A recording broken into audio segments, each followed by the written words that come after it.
Hello and welcome to my channel simplified education by Neha. आज मैं आप लोगों के लिए लेकर के आई हूँ एक बहुत ही इम्पॉर्टेंट टॉपिक जो है लाइट। तो लाइट को समझने के लिए हम लोग सबसे पहले ये जानते हैं कि लाइट क्या है, व्हाट इज लाइट। तो लाइट जो है, अगर हम सामान्य बोलचाल की भाषा में प्रयोग करें बिना किसी भी साइंटिफिक टर्म का इस्तेमाल करते हुए, तो हम लाइट को क्या कहेंगे? तो हम लाइट को कहेंगे कि light is a form of energy. Energy का एक रूप है जिससे सभी दुनिया के लोगों को एनर्जी प्राप्त होती है। लेकिन अगर हम साइंटिफिक रूप में बात करें तो फिर लाइट क्या है? अगर हम साइंटिफिकली बात करें तो हम कहेंगे कि लाइट एक प्रकार का इलेक्ट्रोमैग्नेटिक रेडिएशन है। क्या है? एक इलेक्ट्रोमैग्नेटिक रेडिएशन है। ये जो टर्म इलेक्ट्रोमैग्नेटिक लिखा हुआ है, इसका क्या मतलब है? इलेक्ट्रोमैग्नेटिक रेडिएशन का मतलब है ऐसा रेडिएशन जिसको ट्रैवल करने के लिए किसी भी प्रकार के मीडियम की आवश्यकता नहीं पड़ती है। अगर इस कमरे में वैक्यूम भी हो तो भी लाइट जो है वो एक डायरेक्शन से दूसरे डायरेक्शन तक ट्रैवल कर सकती है। ठीक, अब हम आगे पढ़ते हैं कि लाइट क्या है। लाइट स्पेक्ट्रम को अगर हम अपने देखें, अगर हम अपने स्पेक्ट्रम को देखें तो हमारा जो विजिबल एरिया है, this is between ultraviolet and infrared. Ultraviolet और इंफ्रारेड के बीच के एरिया को विजिबल एरिया कहते हैं। जैसे कि यहाँ पर जो होगा वो होगा ब्लू और यहाँ पर होगा रेड। ठीक, यहाँ पर होगा ब्लू और यहाँ पर होगा रेड।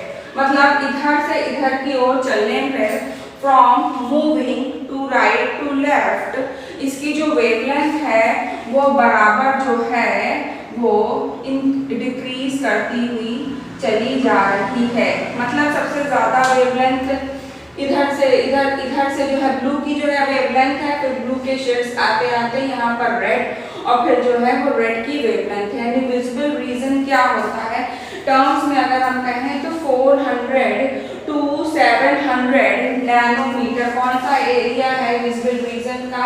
400 नैनोमीटर से लगा करके 700 नैनोमीटर का जो एरिया है उस एरिया को हम कहते हैं लाइट या फिर विजिबल रेडिएशन। या फिर अगर हम नैनोमीटर को मीटर में कन्वर्ट करें तो हम कहेंगे 4 × 10⁻⁻7 मीटर टू 7 × 10⁻⁻7 मीटर। ठीक है, ये जो है हमारा एरिया, इसको कहते हैं विजिबल एरिया। हमें पड़ता है अल्ट्रावायलेट और इंफ्रारेड के बीच का, स्पेक्ट्रम के बीच का एरिया होता है, इसको हम कहते हैं लाइट। तो what are the properties of light? Light का सबसे पहला गुण होता है कि लाइट हमेशा सीधी रेखा में ट्रैवल करती है। Light always propagates in a straight line, जिसको कहते हैं रेक्टिलिनियर प्रोपगेशन ऑफ लाइट। दूसरा है लाइट को जब हम इलेक्ट्रोमैग्नेटिक रेडिएशन कहते हैं तो वो एक वेव फॉर्म में ट्रैवल करती है। It travels like a wave. उसके अलावा अगर हम कहें तो light is also travels in the packets of energy, यानी उसका वेव फॉर्म भी है और उसका पार्टिकल फॉर्म भी है। तो लाइट का नेचर कैसा है? लाइट का नेचर है डुअल नेचर, यानी दो तरीके से लाइट काम करती है। Second, we are coming to the next important topic which is reflection of light. Reflection, सबसे पहले हम अपना सुबह उठते हैं, अपने प्रतिबिंब को शीशे में देखते हैं, तब हम जान पाते हैं कि हम आज कैसे दिख रहे हैं। तो ये जो घटना होती है ये किस कारण से होती है? ये घटना होती है प्रकाश के प्रकीर्णन के कारण। इसको इंग्लिश में कहते हैं रिफ्लेक्शन ऑफ लाइट, और अगर हम हिंदी में बात करें तो हम कहेंगे प्रकाश का परावर्तन। ठीक, प्रकाश का परावर्तन होता क्या है? अगर हम किसी भी चिकनी सतह पर किसी भी लाइट की रे को अगर हम डालें तो उसका रिफ्लेक्शन किसी और बिंदु पर बनता है। इस बिंदु Again, we are talking about the reflection of light. तो reflection of light क्या है? अगर हम कोई एक चिकनी पॉलिश्ड सरफेस लें, उस पर कोई एक रे इंसिडेंट आए इस तरीके से ओपी की तरीके से और इस बिंदु पर टकराए, तो ये जो हमारी पॉइंट ओपी है इसको हम कहेंगे इंसिडेंट रे, या हिंदी में अगर हम कहेंगे तो हम कहेंगे आपतित किरण। इस आपतित किरण पर हमने एक स्ट्रेट लाइन ड्रॉ करी है। इस स्ट्रेट लाइन को हम कहेंगे नॉर्मल। क्या कहेंगे? नॉर्मल। या हिंदी में अगर कहें तो कहेंगे अभिलंब। फिर इसी बिंदु पर टकरा करके इसी माध्यम में वापस जाने की घटना को प्रकाश का परावर्तन कहते हैं।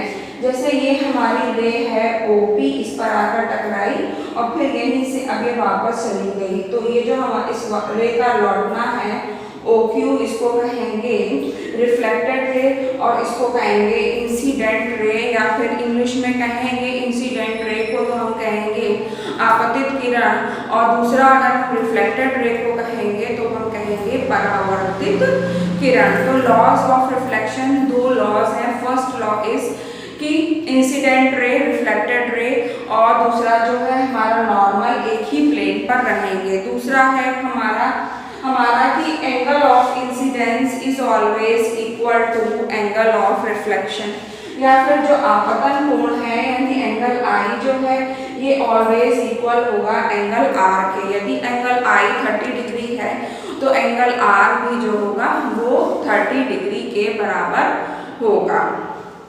ठीक, इसी तरीके से जो है रिफ्लेक्शन दो प्रकार का होता है। First is the regular reflection. अगर रिफ्लेक्शन एक पॉलिश्ड सरफेस से होता है तो उसको रेगुलर रिफ्लेक्शन कहते हैं, और अगर अनपॉलिश्ड सरफेस से होता है तो उसको हम इर्रेगुलर रिफ्लेक्शन कहते हैं। रिफ्लेक्शन के परिणाम स्वरूप होता क्या है? रिफ्लेक्शन के परिणाम स्वरूप ऑलवेज बनती है image. What is formed image? Image दो तरह की होती है, एक होती है रियल इमेज और दूसरी होती है वर्चुअल इमेज। रियल इमेज यानी कि जैसे कि हम अपनी कैमरे से फोटो खींचे और उसका प्रिंट ले लें तो उसको कहेंगे रियल इमेज। वर्चुअल इमेज ऐसी इमेज होती है कि ऐसा आभास होता है कि ये हमारा प्रतिबिंब है, लेकिन उसको हम पर्दे पर प्राप्त नहीं कर सकते हैं। जैसे कि अगर हम शीशे में अपना चेहरा देखें या किसी भी चीज़ का प्रतिबिंब पानी में बन रहा है तो वो एक वर्चुअल इमेज फॉर्म हो रही है, वो रियल इमेज नहीं है।